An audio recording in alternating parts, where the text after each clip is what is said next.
की सुबह शाम कैसे यहाँ पे आई भवानी। किस्सा हम तो करे बखान कैसे यहाँ पर आई भवानी।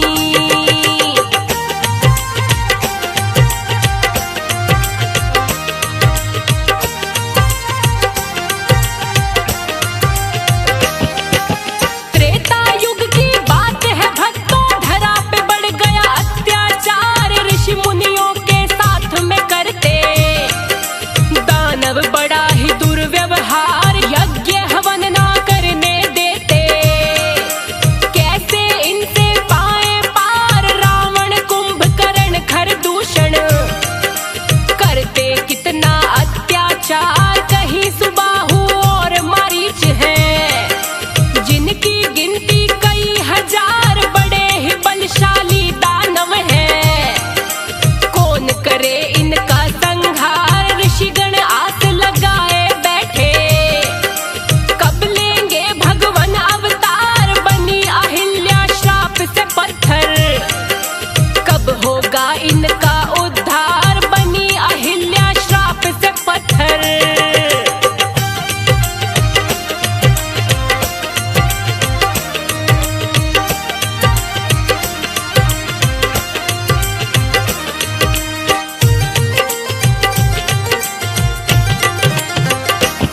हत्या और सात्विक हो आहार, वैष्णव धर्म का वैष्णवीकरण होने लगा फिर तो प्रचार। फिर वैष्णवी ने माता पिता से प्रकट किए हैं अपने विचार, जाना है मुझे तप करने को ताकि जीवन हो साकार, खुशी खुशी से आज्ञा दे दो, विनती देना नहीं नकार।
महालक्ष्मी कहलाए, तीसरी पिंडी महाकाली है। शत्रु सामने टिक ना पाए, पर भक्तों पर कृपा करती, बन करके खड़ी सदा सहाय, पर भक्तों पर कृपा करती।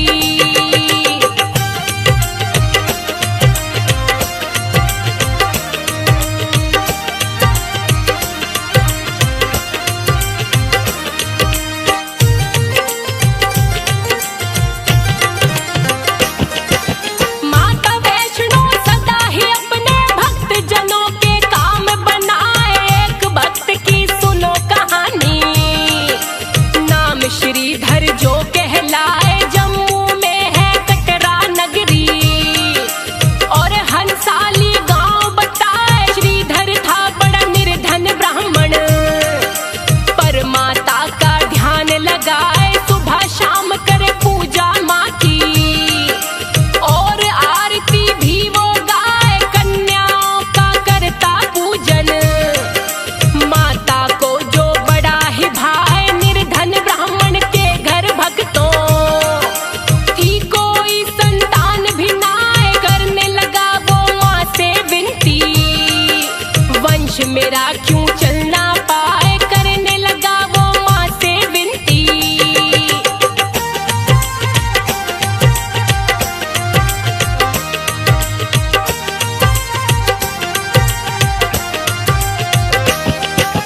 एक दिन माँ सपने में आई, अपना कन्या रूप बनाए, श्रीधर ने माँ के चरणों में दिया है अपना शीश झुकाए, पूछने से ही पहले माँ ने युक्ति दी है एक बताए, करो भंडारा मेरे नाम से, सारे गांव को बुलवाए, न्योता सबको ही दे देना, तुमको जो कोई मिलता जाए, बोला श्रीधर करूंगा वैसा। माता आप जो रही बताए, सुबह उठा तो श्रीधर भक्त को एक ही चिंता खाए जाए, मैं तो बड़ा ही निर्धन ब्राह्मण, इतना भोजन कहाँ से आए, मैं तो बड़ा ही निर्धन ब्राह्मण।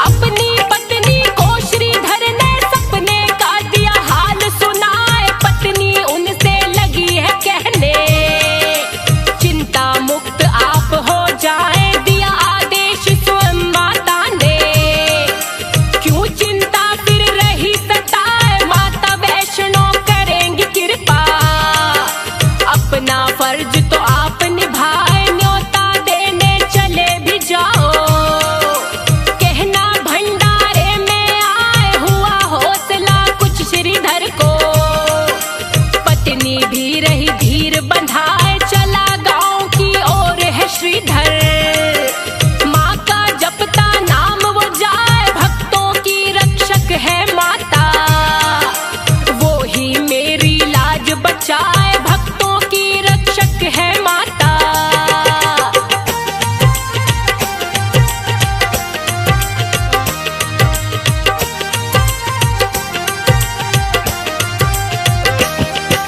न्योता देकर अपने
जी लिया रूप बनाए, देख क्रोध में भर गई माता।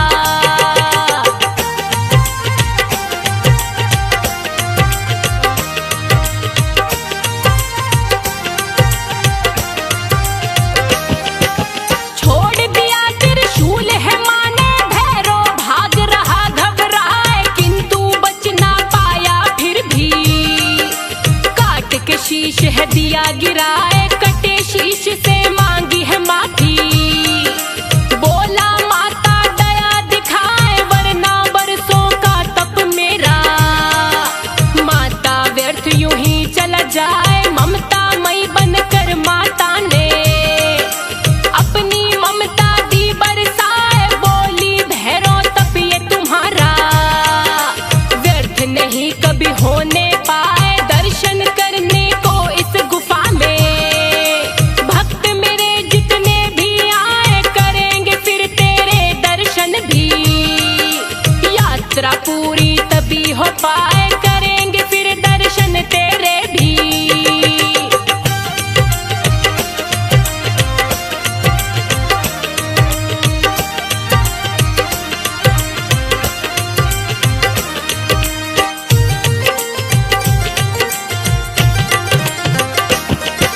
माता ने वरदान दिया है, भैरवनाथ तभी पूजा जाए, इसलिए माता के दर्शन को भक्त वैष्णो धाम जो जाए, भैरव दर्शन के बिन यात्रा मानी सदा अधूरी जाए। भैरव दर्शन करना भक्तों, यात्रा का फल तब ही पाए। भक्त श्रीधर के सपने में फिर से गई है माता आए, श्रीधर को वरदान दिया है, पुत्र चार तेरे हो जाए, तेरा वंश ही पूजा मेरी।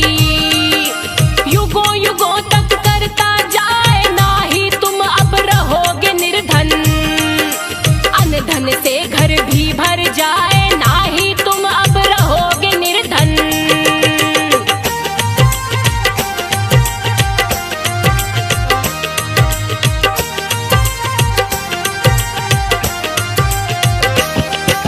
श्रीधर वंश ही तब से भक्तों पूजा माँ की करता आए, प्रथा ये तब से चली आई है। माता ने जो दिया बताए, करती है कृपा भक्तों पर। जो भी सच्चा ध्यान लगाए, लाखों भक्त यहाँ दर्शन को। भक्तों रोज चले